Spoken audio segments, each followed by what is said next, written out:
Lep pozdrav, evo smo že v živo. Moje ime je Miran Peterman. Danes bomo pogledali prednosti in slabosti samostojnega dela na sebi. Ogromno ljudi pač gleda posnetke na YouTubu, prebira članke in knjige in samostojno dela na sebi. To pomeni, da pač temu lahko rečemo neke vrste samostojna transformacija.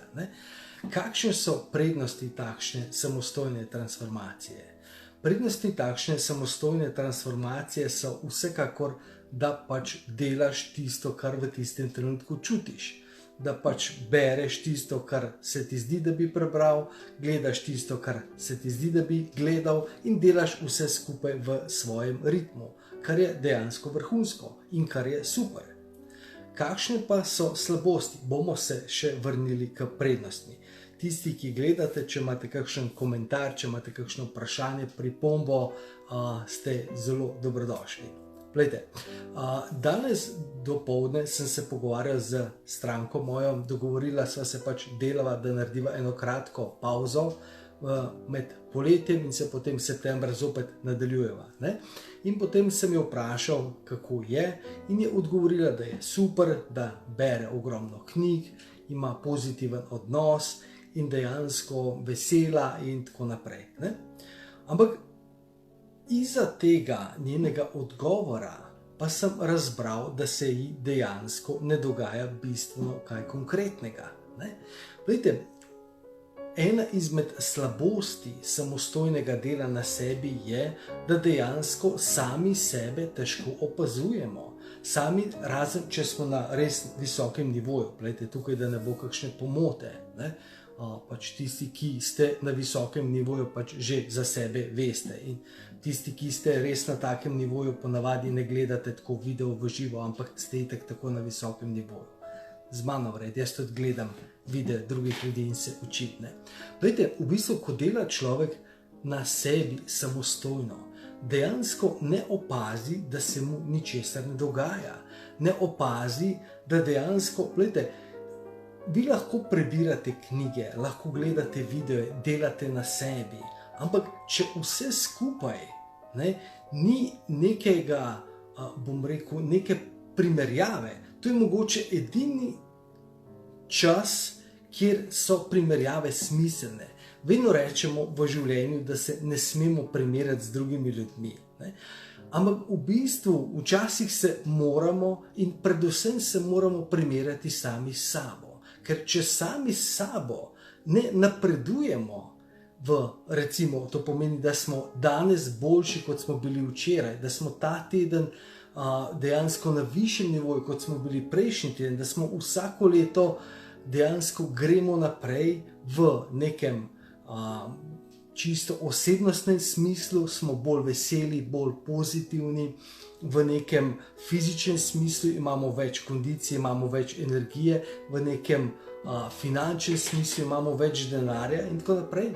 Če se to ne dogaja in če tega ne spremljamo, večina ljudi pa tega ne spremlja, potem pademo v neko cono, v neko, bom rekel, območje, kjer imamo dober občutek. Glejte, recimo, sedaj, če gledamo Tour de France, jaz sem tudi sam bivši kolesar in rečem, jaz sem najboljši na svetu, skoraj. Ok, ampak potem me nekdo vpraša, pa si to preveril, da si najboljši na svetu? Ne, nisem, ampak sem najboljši na svetu. A razumete? Dokler dejansko nimaš nečesa, kar bi dejansko konkretno, bomo rekli po domače, te tudi malo iztira iz balansa vrglo, dejansko se ti lahko zgodi, da zaspiš, da imaš ves čas dober občutek. Recimo, primer, včasih imamo obdobje, ko smo samski, nimamo partnerja, in potem smo pozitivni in tako naprej in mislimo, koliko smo že super.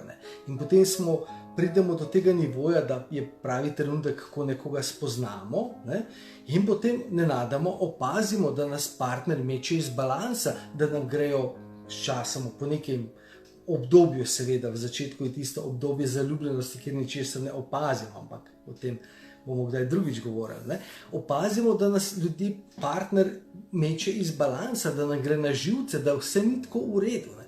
To pomeni, v naše življenje je nekaj vstopilo, kjer dejansko je vznemirilo naše lagodno življenje, naš lagoden razvoj. Isto recimo tisti, ki se ukvarjate s športom, ne?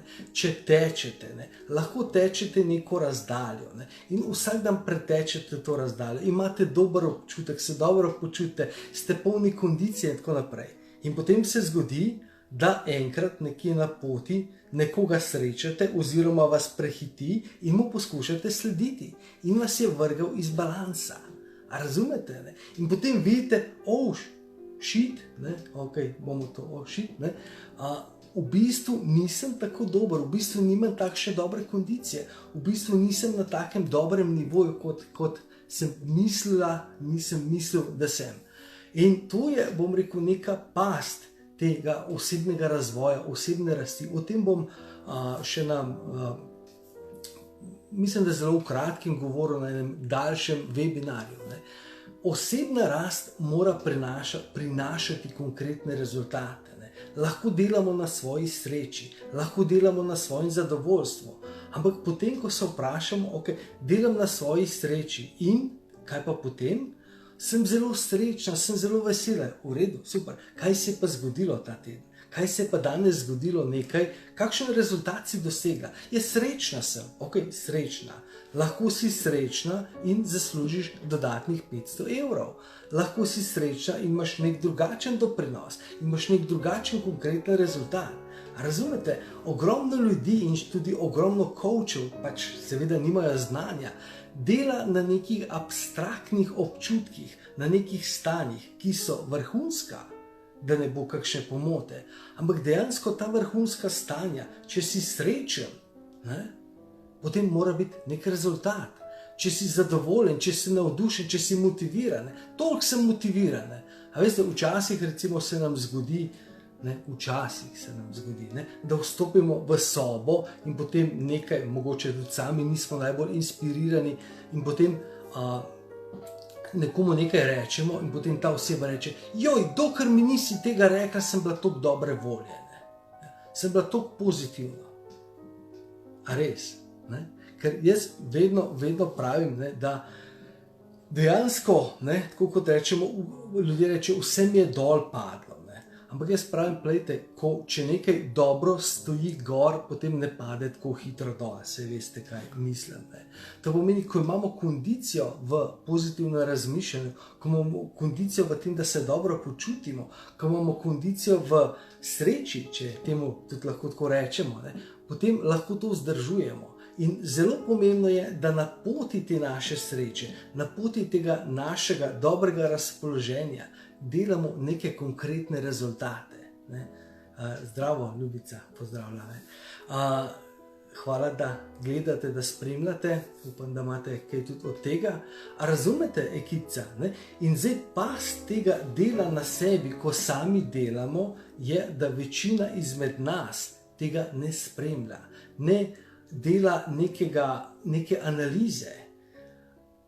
Po drugi strani pa, ko delamo z mentorjem, ko delamo s coachem, pa smo ves čas pod budnim očesom, ves čas nas spremlja, vsak korak za korakom postaviš nek cilj in te stvari rešuješ na poti do tega cilja.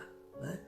To pomeni, past samostojnega dela na sebi je, da dejansko ne vemo, kaj se dogaja, nimamo dovolj znanja, kako se stvari sploh lotiti in imamo dober občutek. Dober občutek je dejansko največja nevarnost naše osebne rasti. Ne? Zato, ker pravimo, vedno rečemo, ne?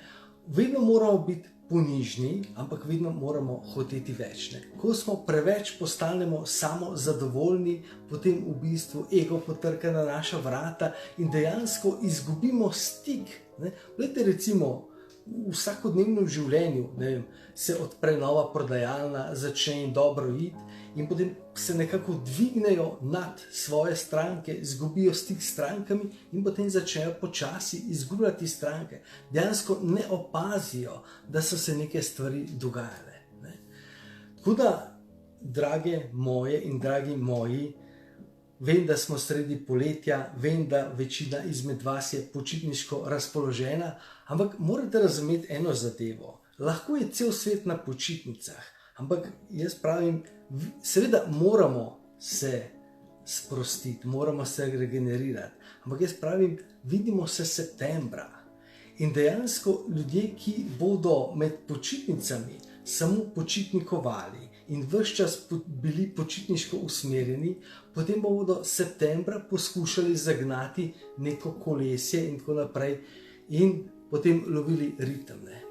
V bistvu vsak korak šteje, kot sem rekel prej, Tour de France se je ravno končal, jaz sem pač ljubitelj, ker sem včasih bil kolesar, vsaka sekunda šteje, vsak meter šteje, nikoli ne veš, kje se ti potem, bom rekel, v neki skupni celoti ta rezultat pokaže. Zato je zelo pomembno, da tudi tega poletja, da ga ne date na stran, da ga ne jemljete preveč lahkotno. Super je, da smo lahkotni, super je, da smo počitniško razpoloženi, ampak dejansko delo na sebi je kontinuiran proces.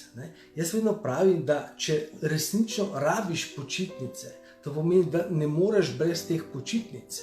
Pomeni, da jih krvavo potrebuješ, ker si toliko utrujena, ker si toliko brez energije, potem zagotovo delaš nekaj narobe. In če sama ne znaš najti poti ven, da bi življenje dejansko bilo bolj srečno, bolj veselo, potem je treba poiskati pomoč, je treba nasvet, mentorstvo, podporo. A razumete? In počitnice so idealen čas, da si vzameš čas za sebe, za samo analizo. In seveda sebe dejansko dostikrat težko vidimo, težko. Glejte, v bistvu to je tako. V vseh situacijah v življenju, recimo, sami imate izkušnjo, da na nekem področju, kjer imate izkušnje, dejansko vidite stvari, ki jih ostali ne vidimo in jih ne vidijo. Glejte, recimo, mnogo izmed vas ste matere in imate izkušnjo, kako vzgojiti otroka, kako dejansko otroka domače rečemo gor spraviti.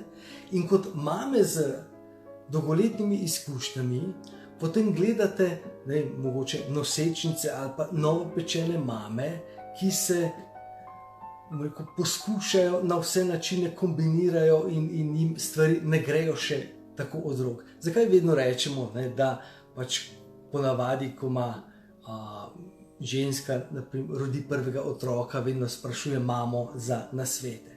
Zakaj? Zato, ker enostavno prvič nima znanja in drugič ne vidi stvari. Enostavno, če ne veš, da delaš narobe, ne moreš niti videti. Zato je dejansko to tudi ena izmed večjih pasti samostojnega dela na sebi. Prednost pa je, da si pač sam svoj gospodar, sam svoj mojster. Ampak po drugi strani je past, da si sam svoj mojster. In sam svoj mojster včasih naredi ogromno stvari. Tako da narobe. Tako da, drage moje, dragi moji, eno kratko razmišljanje za danes. Želim vam en čudovit dan še naprej in se kmalu spet slišimo.